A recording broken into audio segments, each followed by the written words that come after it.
Two, two, two. Hello, and welcome to the Two Show. Tonight, we send our reporters in to learn the ropes of editing at one of the largest studios in England. Over to you. Hi, I'm Katie Watson, and I'm here at the JKLM studio with Miss Olivia Thompson. Hello and welcome. Thank you. So, what is it you're going to be showing us today? Today I will be showing you keyframing. What production was this used in? Well, we used this in FYI sponsorship sequence for Pretty Little Liars. Right, and were you the editor of this? I was the editor. Wow. So, why was this particular piece of editing put into this production? Well, we put it into the production to create mystery because the producers asked us to do so.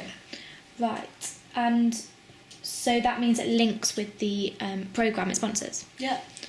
Wow. So, let's get started. Okay. Well, I've got a footage here of a jewellery box that closes. Right.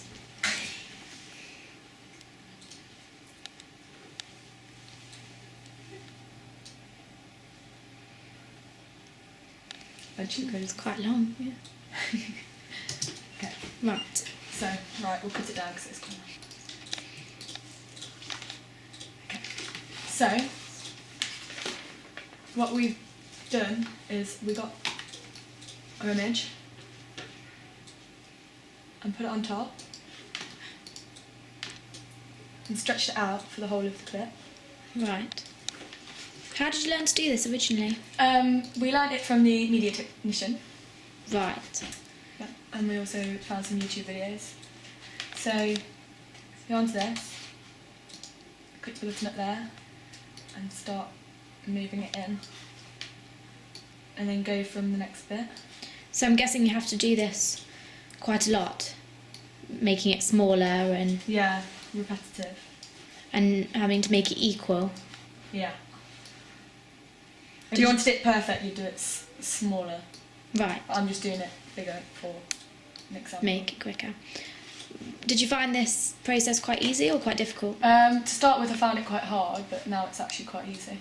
Now that I know what I'm doing. Because you've been doing it for so long. Yeah, because we had to do Right. so many practice runs for it. To make it perfect. Yeah. Oh, I see. So it's getting smaller. And then to get it over here, you get from the middle and just pull it over. Right. Was it quite time consuming then? Yeah, it takes a lot of time because you've got to fiddle with it a lot. Would you say you enjoyed it? Yeah, it was quite fun making it. It was fun when we saw the end product.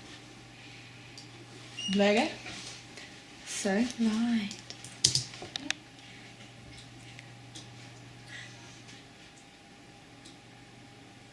Wow. normally we can fade that, but we're just showing you keyframing That's today. very clever. Well, thank you.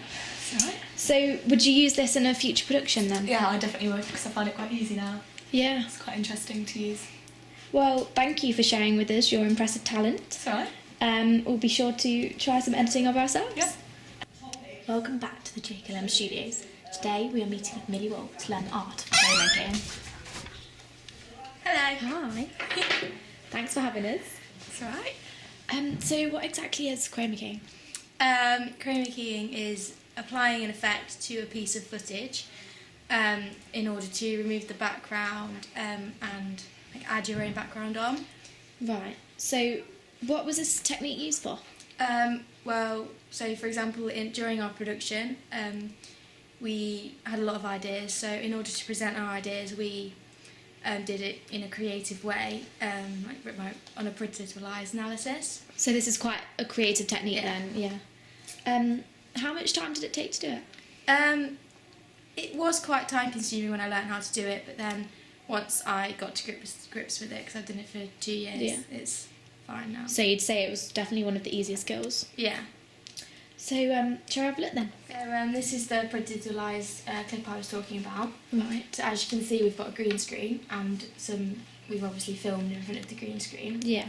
So in order to apply the background which we wanted, which is the typical icon for Pretty Little Liars. Oh yeah. We have the picture here and we just attach it onto the footage like that, and just run it like that.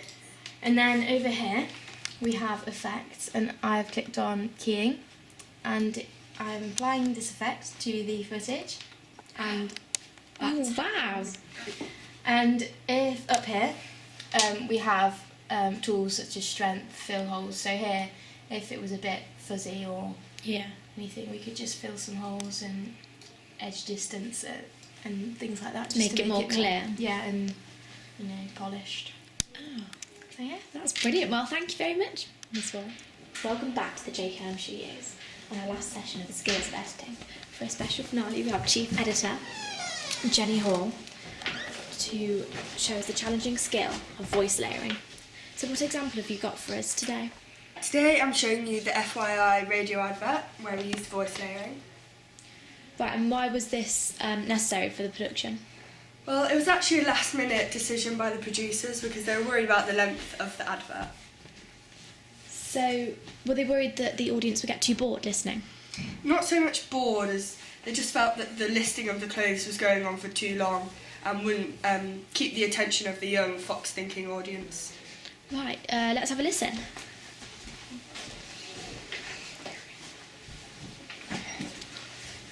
So this was the revised version with the layering on top.